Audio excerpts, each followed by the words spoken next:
టేబుల్స్కి అలాగే ఇక్కడ విచ్చేసినటువంటి అశోక ఉమెన్స్ మహిళా శక్తిమణులందరికీ కూడా నా హృదయపూర్వక నమస్కారాలు.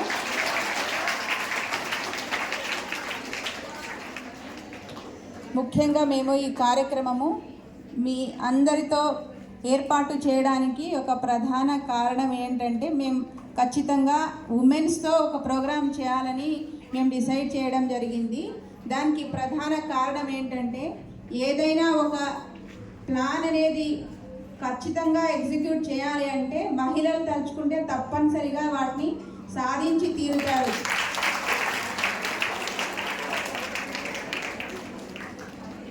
మీ అందరితో ఈరోజు మాట్లాడడం నాకు చాలా ఆనందంగా ఉంది. ఈ యొక్క వేదిక మీ అందరికీ ఒక మంచి కార్యక్రమంగా ఉపయోగపడాలనే ఉద్దేశంతో ఈ కార్యక్రమాన్ని ఏర్పాటు చేయడం జరిగింది. దీని యొక్క ముఖ్య ఉద్దేశము, please don't talk back side, all my students please don't talk.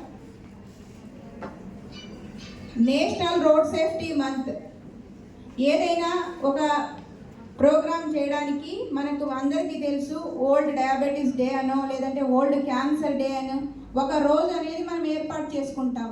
ఇంకా మహా అయితే దాని యొక్క ప్రాముఖ్యత గురించి ఒక అవేర్నెస్ వీక్ అనేది ఉంటుంది.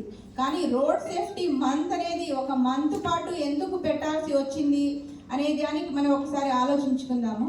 ఇందాక వక్తలందరూ మాట్లాడినట్టు మనందరికీ తెలుసు, రీసెంట్గా రష్యా ఉక్రెయిన్ యుద్ధము గత 4-5 ఇయర్స్ నుంచి 2022 నుంచి జరుగుతూ ఉంది. అలాగే రీసెంట్గా మనకి అప్పుడప్పుడు పాలస్తీనా ఇజ్రాయెల్ యుద్ధము, ఇలా కొన్ని యుద్ధాలు కూడా జరుగుతూ ఉన్నాయి.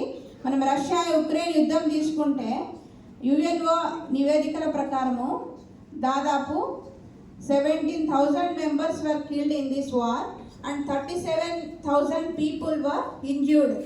బట్ మన ఇండియాలో గత అంటే 2023 ఇయర్లో 2024లో మనకు మినిస్ట్రీ ఆఫ్ రోడ్ ట్రాన్స్పోర్ట్ ఈ యొక్క యాక్సిడెంట్ డేటా అనేది రిలీజ్ చేయడం జరుగుతుంది. దాని ప్రకారము 1,77,000 people were killed in road accidents. అంటే మీరు అర్థం చేసుకోండి, ఒక యుద్ధంలో కంటే కూడా ఎక్కువ మంది ఈ రోడ్డు ప్రమాదాల్లో